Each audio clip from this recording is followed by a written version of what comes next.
Go ahead. 1, 2, 3.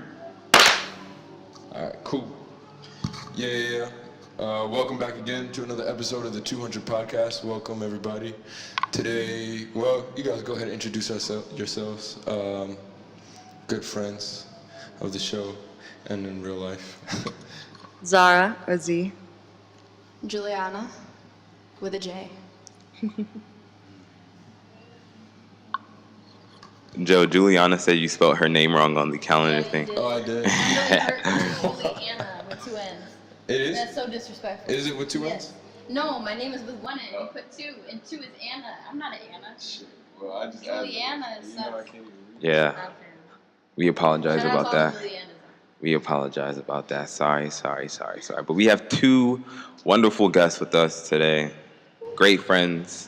You know, just met them recently, but they're amazing people. You know, I cherish them a lot as well.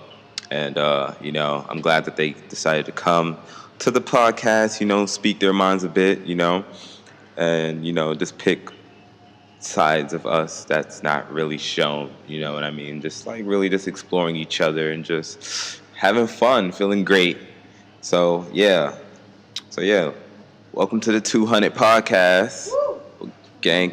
Yeah, we got Zahreh and Juliana. I want you guys to kind of like now just go into yourselves a little bit, you know, just like express yourselves a bit. Where you from? So, where you from? What do you do? What do you like to you do? know, what do you like to do? A little bit about that, and then we'll dial into questions moving forward. So, yeah.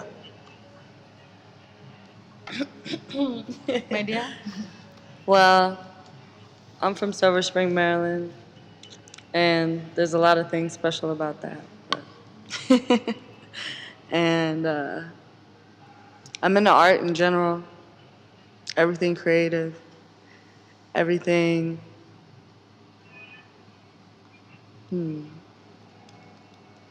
It's like a reflective effect, because art moves you to reflect, but it takes that person to reflect and go to a place somewhere else to take you, to take you somewhere else. And I find a lot of joy in life pursuing art, whether it's like to look at it, enjoy it, consume it, or make it. Yeah. Well, I'm from College Park, born in California. I was in the same house when we came here from California, but went to a lot of different schools in high school. We switched schools 4 times. Lived in California for 6 months during my senior year, came back here to DC, hated the fact that I came back to DC, was embraced with love by DC, and then started my website. I hand paint clothing, I paint, I make films, I write poetry. I think that I put myself in a lot of boxes according to what I create, but I think once I tapped into the fact that I was good in multiple areas, I was able to push past and kind of create what I didn't think I could.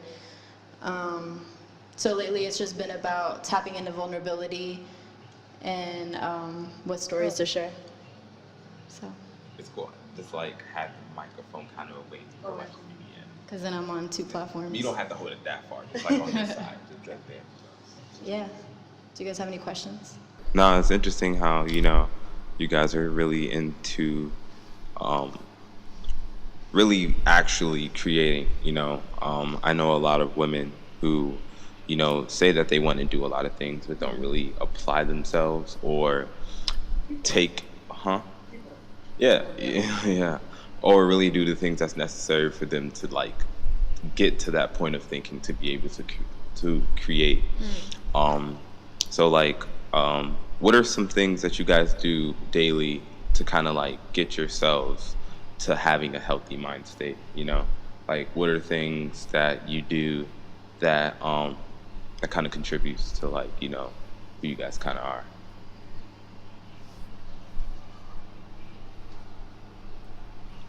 I'm thinking first. Oh, okay, go ahead. You mean as far as the creative process goes, or just Well, thinking mentally? This daily mentally, as a creative? period, just going about day by day, because like before you even get to creating, some people's methods are different. Some people create to kind of like get their minds right, but some people need to get their minds right before they create, you know? So it's like, what's like, First is speaking to that mic, Oh. yeah.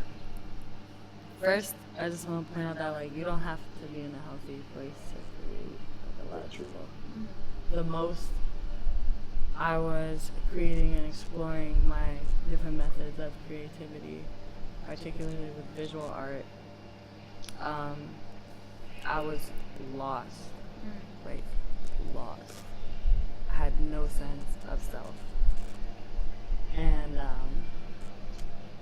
but to answer your question, things that I do now to make sure I'm in a healthy state overall so that I can overflow into those areas, I would say it's more than honoring what you want, because you can fall into a trap with desire. It's about honoring what you deserve. So you have to discern what you deserve from like what's available together. I think that there are times where you do have to get to a certain point with the project that you're doing, or the state of mind that you're supposed to be in to do that. But there's times where it's experimental, and then there's times where you have absolutely no fucking clue how you're doing when you're creating. And that's really beautiful too, because you get to see it later on and see where you were at. When I did Elsewhere, it was the whole study of us finding escapes, either day to day or just as a lifestyle. And for me, it became a lifestyle. I was never home. I was driving all the time, constantly with people, constantly trying to find a cooler place to go or more time to spend doing crazy, outlandish things. And it was like my escape became an escape to a reality. And it was like really fucked up and crazy. So now looking back, I can identify that. But in the moment, I don't think you always know, where you're at. So what do you think about people who know what they're supposed to do, but they just say, fuck it? Like, do you think you've ever been in that place? And do you think once you make that decision, do you think it's reversible? You know, because there are a lot of people, there are a lot of people who, they act their age, but they are conscious of the fact that they want to be better. Yeah, I feel like there's a space that they want to be in, whether or not it's as far in terms of success or in terms of the type of content that they want to put out. So a lot of times the pressure is on in those situations, and I don't think that the creativity is the same. I don't think it's as natural, I think you reap what you sow. Yeah. So if your garden is dead, that shit is compost. You can turn it in. You can grow something new. It's never too late. True. Yeah. So basically, what you're saying is you believe that at any point in time you can, make a shift. Yeah. Okay. Cool. It's not going to be easy, No. Nah, of course not. but it will be. Some things are very simple. Like in life, I feel like you need to keep it simple. That doesn't mean it's going to be easy because it's simple. But I Yeah. feel like I mean, keeping it simple is the way to go. yeah, people overcomplicate shit that they don't want to course. overcomplicate. I mean, because I feel like they have no choice but to. Because, like, for some people, because, like, for some people, I feel like drama, a lot of people need drama in order for them to, like, move people forward. feed off it because Oh, they yeah. need to see Without their a worth. doubt. And, like, that kind of, like, goes back and forth with, people feeling That's that where way. I always go, I know the content of my heart is good, and I have to really observe the people that are around me, because it's like everyone's either draining or adding to your energy. Yeah. Period. Point blank. There's no in between. They're one or the other. Everyone in your life falls into one of those two categories. So it's like I need to observe ways that they're invasive, ways that they're not, and kind of share accordingly. Because me being so vulnerable, I'll just share it. I don't give a fuck. I'll tell anyone my life story. But then it's like, not everyone has your best interest at heart, especially those Very people that true. crave drama.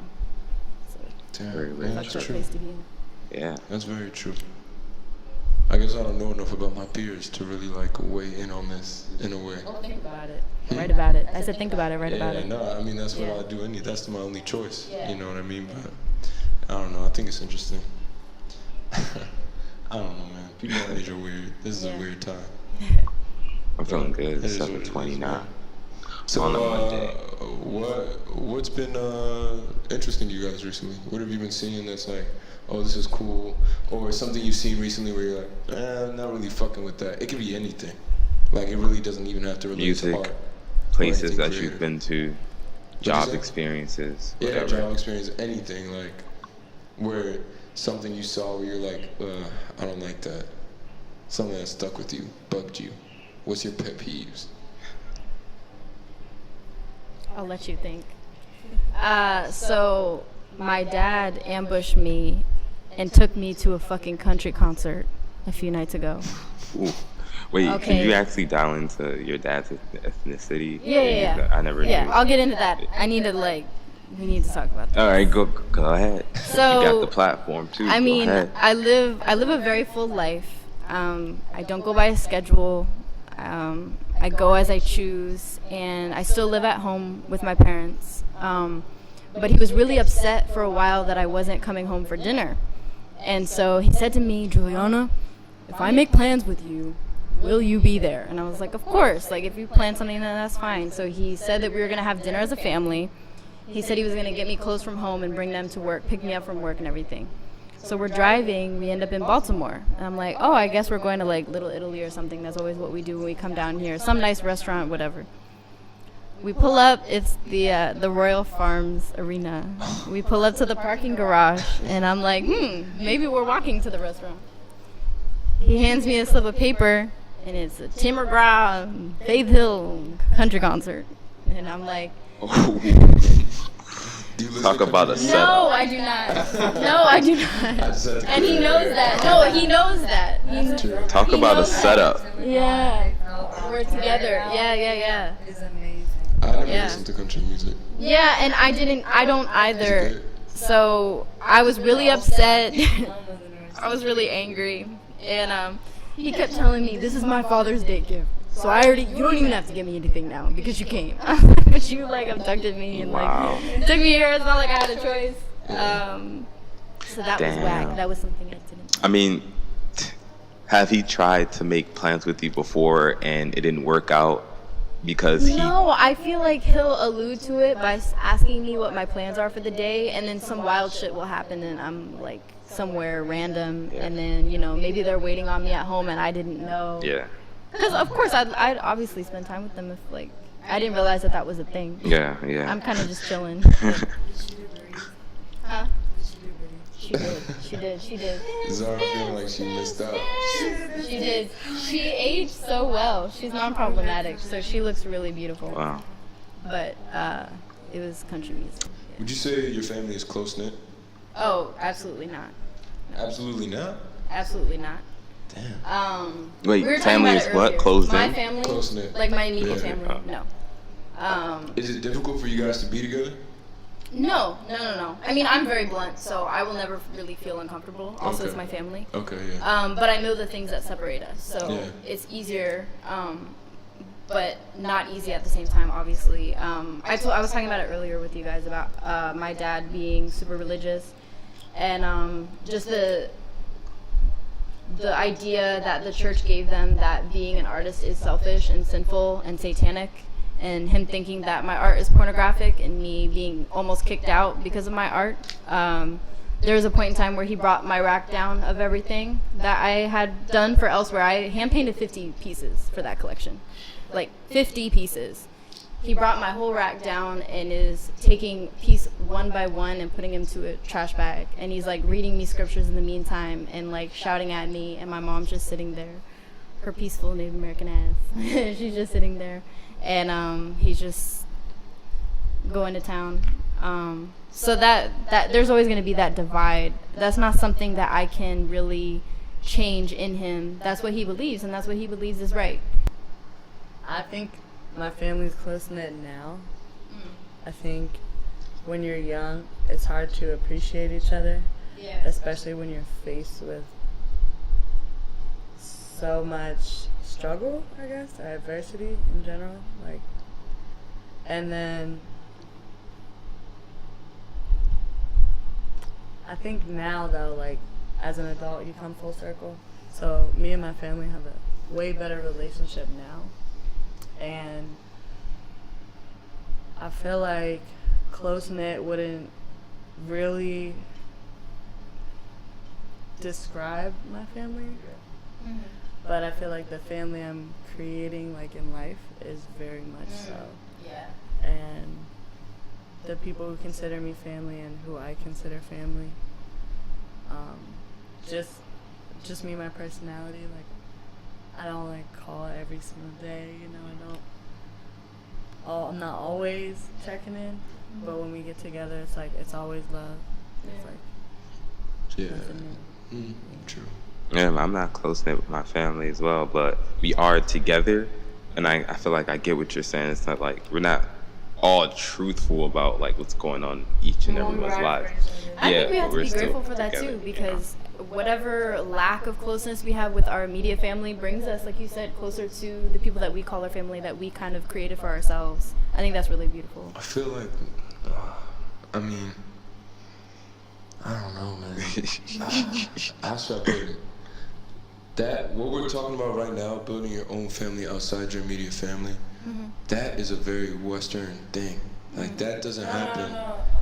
I mean, my family and the family I'm creating in life, I feel like we're becoming more one. My family is included in that. I want to be able to provide for my family that I already have before I'm, like, creating a family of my own, like having kids or anything like that. Yeah. In that sense. I'm thinking more so like, I'm talking about the family you, like, attract and your family. A blend of both. so in Ethiopia, if a man doesn't get married, there's no problem with him living in his mother's house till he's like 40. Like, that is not frowned upon, because it's just a culture of dependence. And I feel like, Damn, that's some real shit. That's why the dream is called the American dream. Not your dream, the American dream. You gotta give a fuck about your dream. You gotta give a fuck about your dream. Yeah, Right. so it's like, that's why I asked you if you think you could create at home, because from what it sounds like, it seems like the family that you were born into has their own ideals that damn sure don't match up with yours. So that may cause conflict and contention, you know, and that blocks a lot, which is why my ass is in Baltimore, Maryland. No, and that's so real. That's so real. I literally, like, there's pieces that I hide at my friend's house. I mean, that's how it goes. Dang, I can't. I have to literally, like, if I know something is seemingly provocative to my father, he will go through my belongings, and that's the life I live. Right. And I told myself, if I'm okay with that and I'm content with that, I really can't complain about that right now. If I'm not working towards a different situation right now to move out, then that's the way I'm gonna create. And it sucks, it's a pain in the ass, but, like, if I'm living under his roof, I'm gonna respect his terms, no matter how negative they are towards my dream. Then that's what it is. But don't you feel like that applies like unnecessary pressure to, like, what you're already dealing with, you know? Oh, without a doubt. You know? Yeah, I mean, I've lost my mind several times. It's great. That is, I mean, is that worth it? Yeah, like, For the content and for my peace of mind, those are two different things. Are you afraid of the thought that going out and reaching for a different direction, are you afraid of that?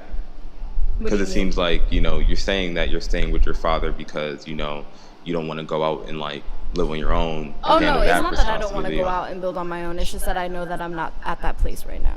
That's something that, I mean, that's real. I dream of. No, yeah, that's something that I dream of, and something that I'm working towards. That's why I work the job I work. That's why I work the hours I work. No, that's why I hustle with the tip money that I do. Yeah. You know what I mean? Yeah, because like Joe said, like, you know. That's why you guys created your own space, and that's beautiful. Yeah, you're right. You're right.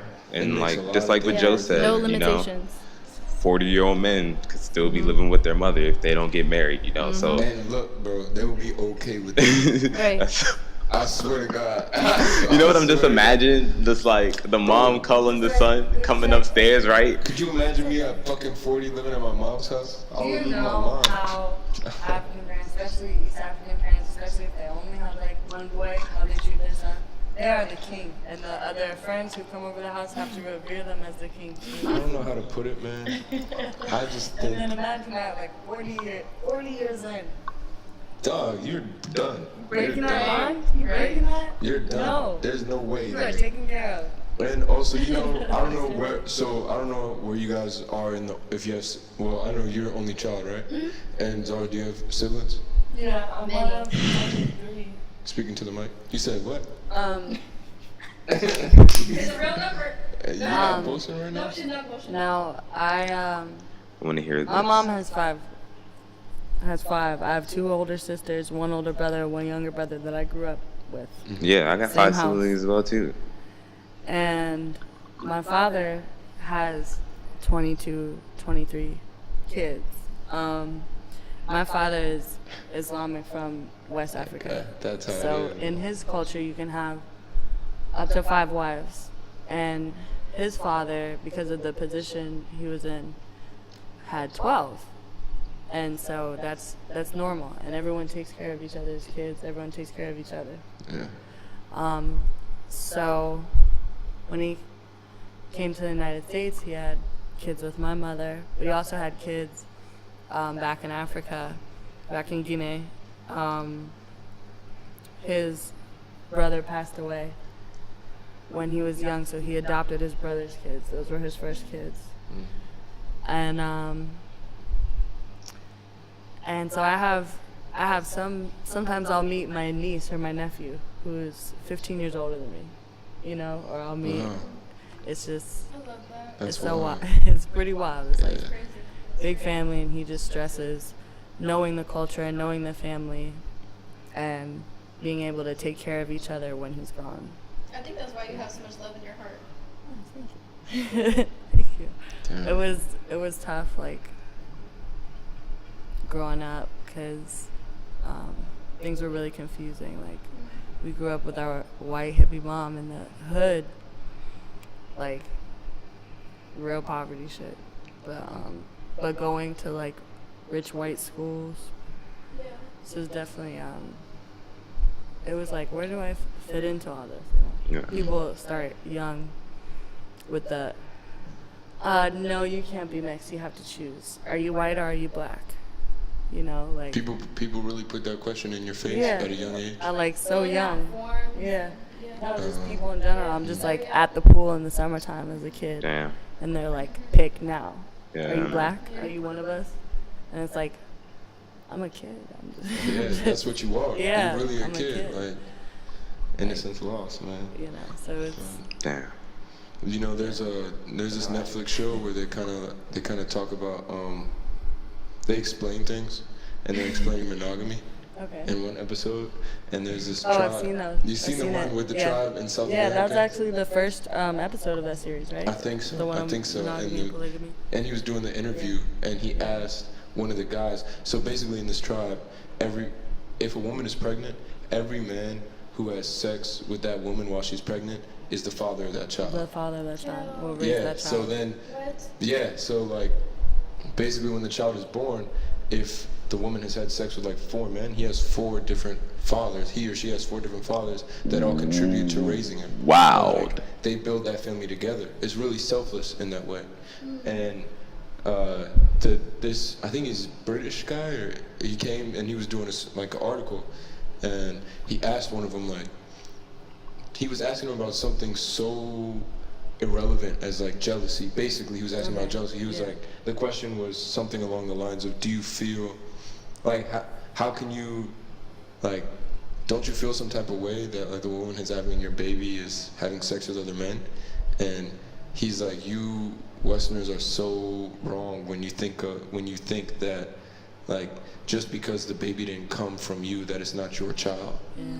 You know, and like that, everybody is everybody's. That's basically what he was saying. And I think that's a very interesting way to live, you know, and Yeah, man. I value that. I'll value that. But I know at the end of the day, and I want to know how you guys feel about this.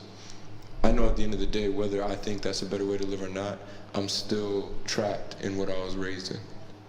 You know, the culture, that American culture of like Monogamy. in And we a were way. speaking about it earlier. And pride. you know. Monogamy. And Pride is a big thing. ego, pride, Yeah.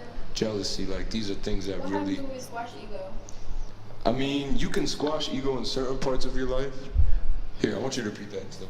What happens when we squash ego? You can squash ego in certain parts of your life, but You think it's impossible entirely? do I think I think it's you can impossible? balance it. I think, yeah. I don't know. I mean, feel like so many people think that ego is something that needs to be tamed instead of finding the balance. Or killed. Right. You know, people talk Or- about ego death right. a lot. Yeah. And it's like, well, there are parts that need to be deprogrammed and reprogrammed. Like, I would say ego is pretty dangerous. Yeah. Just because it can really fuck you in every single area of your life. Yeah. Like, and the less stability you have, the more dangerous ego becomes, because you can't really have any shield from its consequences. That's real. You know, like one example would be, you know, living in Baltimore. Like, I wouldn't walk around, and Alim, I want you to touch on this too, because would you walk down North Avenue with nature? No, And why? because North Avenue is a dangerous place to walk on. But I'm saying, like, not because anybody would just grab her off the street, but more so because somebody would test your pride, your ego. Yes, in a sense, sure, yeah. You know, like that is something that could really fuck you up in a way. And a lot of people end up dead over stuff like that. And I don't know, that really has had me thinking, because I've been in a lot of situations recently where like life-threatening situations where my ego could have really got me killed. And so that has me thinking about like where, like, what is the balance? Like, where is it? Because the that's why you anger. have choices. It's all about how you react to things, right? Yeah, I don't know, man. I mean, I don't know. ego I'm is, trying to explain it I properly, mean, but just you- like how we have senses and emotions that we just can't tame because you just can't, like, you just can't. You have to feel a type of You way. can work to look at things objectively and learn to detach and discern. But that's a factor, but then also realizing that emotions is also something that's natural as well too. You know, there's something something is going to make you upset. You work on a piece, you work on something, and you put so much focus into it, then you hear that your fucking father or your mother like smashed it. You know, you're going to have find a some sort of choice. reaction. You do, but regardless of that choice, like your natural the emotion state. presents the choice. That emotion you have to feel. You have to feel that one out. Yeah, I mean, sure. If you react and displace that anger anywhere else, it's coming right back to you. It's going to come back in another form till you learn that lesson. You can't transcend the bullshit, like, by being, like, ignorant to it. Hi, Juliana. what's up, man? Joseph. Yeah. Feel free to sit over here, make yourself comfortable, my friend. You'll be in the shot if you get over there, so that's a good place. Right there. Yeah. That's a good spot. Go ahead, introduce yourself real quick. What's up? Kevin Dank, aka Thank God in the building, man. Blessed to be here. Yeah, I'm 24. You can speak to that Baltimore camera. native, born and raised, musician, producer, writer, director. You know, I do a lot of shit. And yeah, man, I'm just blessed to help niggas out that's in the same city as me. You feel me? It's a blessing. It's cool. You got a Cash Money shirt or that your shirt? Golf money. Oh, God. God. Money. Oh, okay, cool. Legends. You said so you rap? You make music? Yeah, hell yeah, Okay. I rap too. So since you said all that, like which one do you primarily like focus on? Like what do you hold on to or push through? Definitely rap. Just rapping? All right, producing. cool. Like if I found the urge to rap, I'll definitely feel the urge to make a beat Okay. daily, like type shit. Yeah, exactly. Okay. You gotta go pro. Shout out to Steve Pressfield. Facts. Yeah, man. The 10,000 world of art. Master some shit, you feel me? That's what's up, man. Yeah, nice, yeah. So you're from? Yeah, man. Born and raised West Baltimore and shit. You still live in the city? Yeah, hell yeah, man. I love it. You ever plan on leaving? Nah. It's crazy because like my mom, she's like late 40s type shit, and people always ask her like, why haven't you moved and shit? Yeah. And then she's just like, yeah, there's just like so much I feel that needs to be done here. It's like there's no point in moving until she actually gets it done. And I kind of feel like I'm on the similar path and shit. Like you want to see a change before you feel like you can move on. Okay. I hate when people look down on staying in an area for a while. There's nothing wrong with that. If you love it, you love it. Right. Especially if you We don't have to get the fuck all the time. community. Exactly. Yeah, we can learn to be content. It's gonna be okay. You can talk to her. You know some shit. Yo, nah, he's shout out Rolando, our next door neighbor. He's just like super on it with like keeping the block clean and everything like that. And I was joking one time, and I told him like he was sweeping the shit from under the trees so the street sweepers could get it. I was just joking. I was like, hey, they should pay you for that. He was like, for what? This is my community. Like, this is my block. That's like, facts, though. you know what I mean? And yeah, he kind of put that in me. So I'd be picking up trash. Rolando, you don't know this, but I'd be picking up trash when I'd be walking around and shit. You inspired me, so shout out to you. Legend. You gotta be willing to do what the government won't do. You feel me? Right. There's a lot they won't do. That's real.